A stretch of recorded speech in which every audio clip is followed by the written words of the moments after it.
very excited to introduce a VIP with me now on the sofa. It is the predecessor to our Sharon even. This is what we're dealing with, folks. This is who's to blame for the fabulous Sharon that you've seen this morning. With me, it's the only one and only Debbie McArthur, ladies and gentlemen. Hello, good morning. Hear the studio audience applause there. I promise. It's there, I promise. So, Debbie, you're from the NHS Trust. I am. I know there's a plethora of opportunities available. We'll get onto that shortly. Sure. But tell me about your role. What is it you get up to?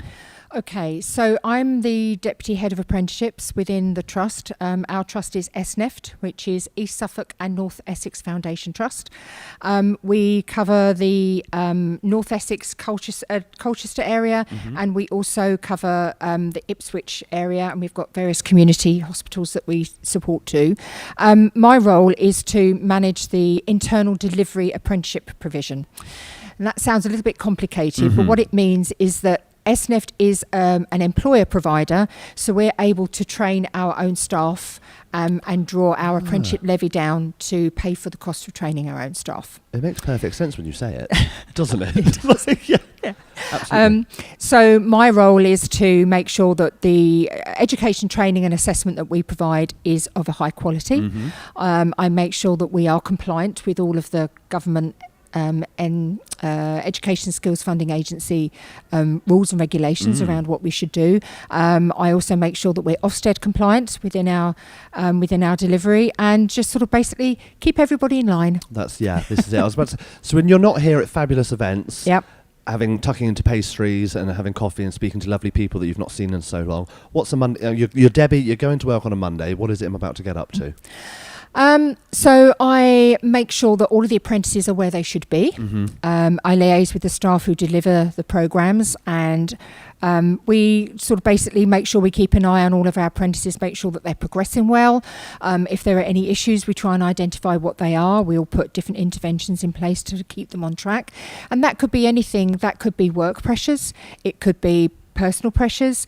We can access support for them if they need it, and just basically generally making sure that everything ticks over nicely. I think it's so valuable to have not only have the support network available, but to make sure that the apprentices know that the support network is there for them as well. Absolutely. Yes. So we obviously within the NHS Trust we have a range of support options available for staff as a matter of course, but within the apprenticeships we kind of concentrate on that a little bit more to make sure we have a responsibility to make sure that nothing stands in the way of their learning, to make sure that they've always got everything that they need so that they can achieve their goals really. An apprenticeship is all about personal development, and we need to make sure that everything that we do is supporting that personal development to get them to their ultimate career aims. Tell me about some of the opportunities available as an apprentice within the NHS. Well, the biggest thing I would say is that the NHS is not all about doctors and nurses. We are a very, very large community.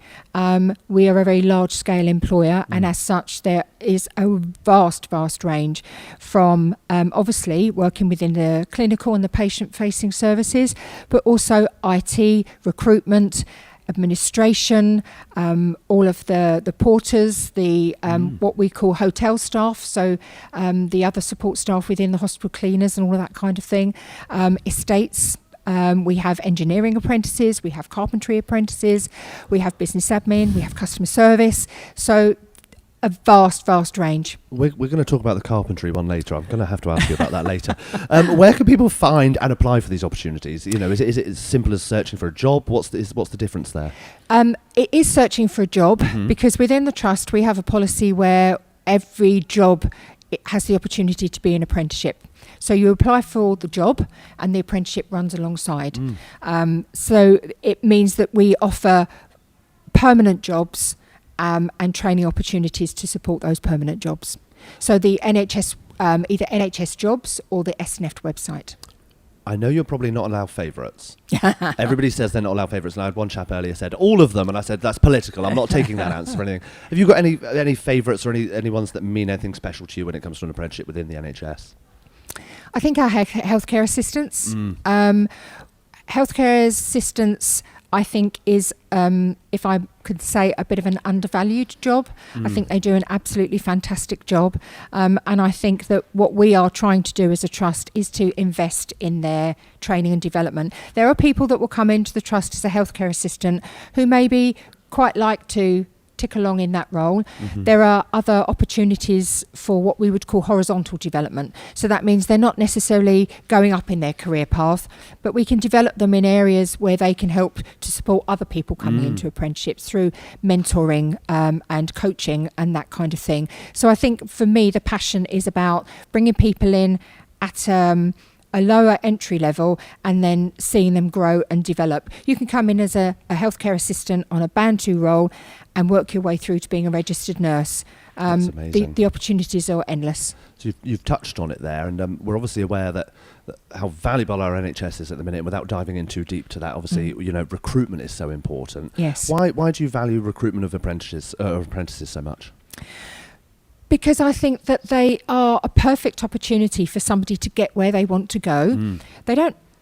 Most people seem to feel that if you want to get into a higher level role in life, you've got to go to university. I don't believe that. I think that people can get where they want to go anyway. Yeah. It might take slightly longer, and you may instead of going straight up, you might go round. Zigzag. But you can get there eventually.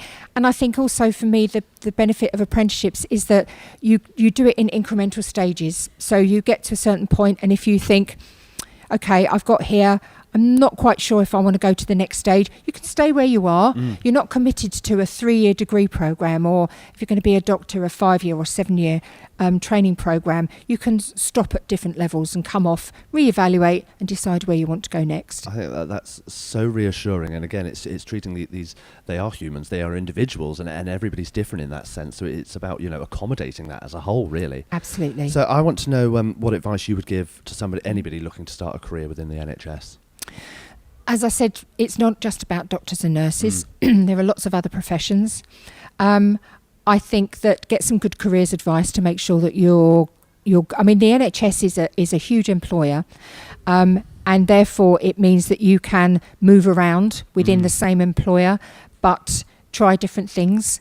I think with any careers advice, it's about identifying what you don't want to do rather than what you do want to do. Yeah, Sometimes it's better off to start with, I don't want to work outside. Okay, well, in that case, then you're not going to be a gardener, kind of thing. I think look at the NHS website and have a look at the vast range of opportunities that are available. Yeah, and like I said, I think it is so varied as well. And I know you pigeonhole when you think NHS, don't you? You think doctors and nurses. Yes. But there really is so much. Even the admin support side of things. You've got payroll employees. All of these sides of things to it, where you're going to fit in somewhere. Yes. Almost. Absolutely. Yes. And within even IT, and it's not just about the basics of, IT in terms of support and all of that kind of thing. The NHS is going through a digitalisation programme at the moment, where we're trying to get away from paper records and onto computer records to support that more streamlined care provision. So there's lots of projects that go on in the NHS as well that people don't think. It's the backwiring, I think, that people don't see. So that much presents opportunities. The scenes there, isn't Absolutely. it? Debbie, it's been lovely to talk to you. I've been looking forward to this all day. I knew we were going to have a good chat. I knew we were going to get into it, and I'm still going to ask you about carpentry, because I'm still trying to figure out what you do with that fleet of carpenters. Where are you building the ark, Debbie? What's going on? I know you're up in to the something. basement. Heck of a basement, I'll tell you that. No, thank you so much for joining me. It's been lovely to speak You're with you. welcome. Thank you very much for having me.